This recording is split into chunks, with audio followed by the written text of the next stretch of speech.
జనరల్గా movies just entertainment ఒక్కటే కాదు, ఎడ్యుకేట్ కూడా చేస్తుంది. మనకి తెలియని విషయాలు కూడా తెలుసుకోవచ్చు.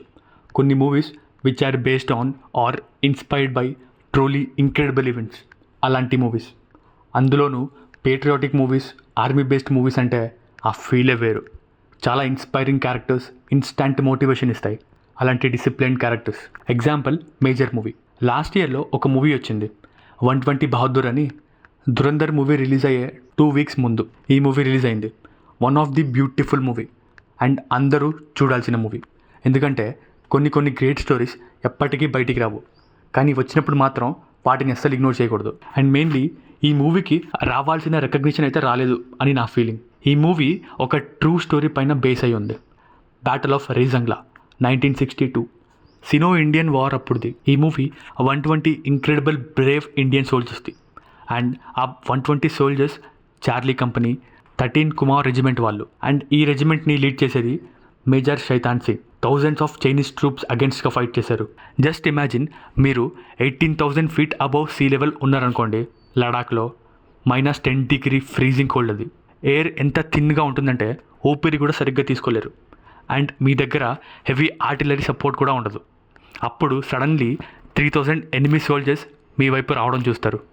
ఈ సిచ్యువేషన్నే ఎగ్జాక్ట్లీ 120 బహదూర్ మూవీ క్లైమాక్స్ది. ఇక్కడ actually headquarters major Shaitan సింగ్కి రిట్రీట్ చేయండి అని చెప్తారు.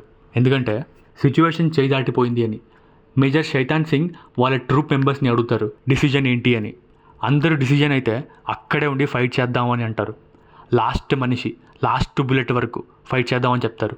ఈ డిసిజన్ ఎందుకు తీసుకున్నారంటే, ఇన్ కేస్ వాళ్ళు అక్కడి నుంచి వెళ్ళిపోతే, అంటే వెనక్కి వచ్చేస్తే ఎనిమీస్కి ఓపెన్ రోడ్ చాలా ఈజీగా కాశ్మీర్ ఎయిర్బేస్ని క్యాప్చర్ చేయొచ్చు. వాళ్ళు ఆ రోజు మాత్రం మెడల్ కోసం ఫైట్ చేయలేదు, కంట్రీని సేవ్ చేద్దామని ఫైట్ చేశారు. మూవీ ఎండింగ్లో one of the most powerful scene. And అలాంటి రేర్గా చూస్తాం వార్ మూవీసెస్లో. ఆ బ్యాటిల్ అయ్యాక మొత్తం సైలెంట్గా ఉంటుంది. Chinese officer major Shaitan Singh body దగ్గరికి వచ్చి డిస్రెస్పెక్ట్ చేయకుండా ఆయన చేతిలో రివాల్వర్ పెడతాడు. ఇది ప్యూర్ రెస్పెక్ట్కి సింబల్. శత్రువే మన ఇండియన్ సోల్జర్స్ ధైర్యానికి తల వంచేస్తారు.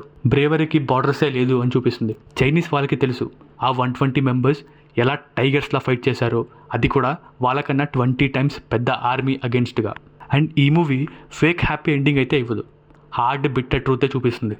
ఆ 120 సోల్జర్స్లో ఓన్లీ 6 to 7 సోల్జర్సే సర్వైవ్ అయ్యారు. యాక్చువల్గా స్టోరీ మనం చూసేదంతా ఒక రేడియో ఆపరేటర్ సర్వైవ్ అయ్యారు కదా, ఆయన చెప్పేదే. ఆయన కూడా లేకపోతే ఇప్పటిదాకా ఎవ్వరికీ తెలియదు మన సోల్జర్స్ ఎంత బ్రేవ్గా ఫైట్ చేశారో అండ్ ఎనిమీని ఎలా డిఫెండ్ చేశారో అని. మన సోల్జర్స్ ఎనిమీస్లో 1,300 మెంబర్స్ని ఎలిమినేట్ చేశారు. ఇది ఎందుకు మ్యాటర్ అవుతుంది అంటే, ఈ మూవీ ఆ 120 సోల్జర్స్కి ట్రిబ్యూట్. అండ్ చాలా రోజుల వరకు బ్యాటిల్ ఆఫ్ రేజంగ్లా ఓవర్ షాడో అయింది 1962 వార్ డిఫీట్ వల్ల.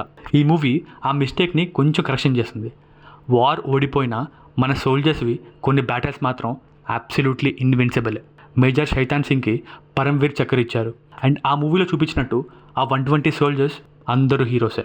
మెజారిటీ అందరూ థియేటర్లో మిస్ అయి ఉంటారు ఈ మూవీని, కానీ ఓటీటీలో మాత్రం మిస్ అవ్వకండి. అమెజాన్ ప్రైమ్లో స్ట్రీమ్ అవుతుంది. జై హింద్.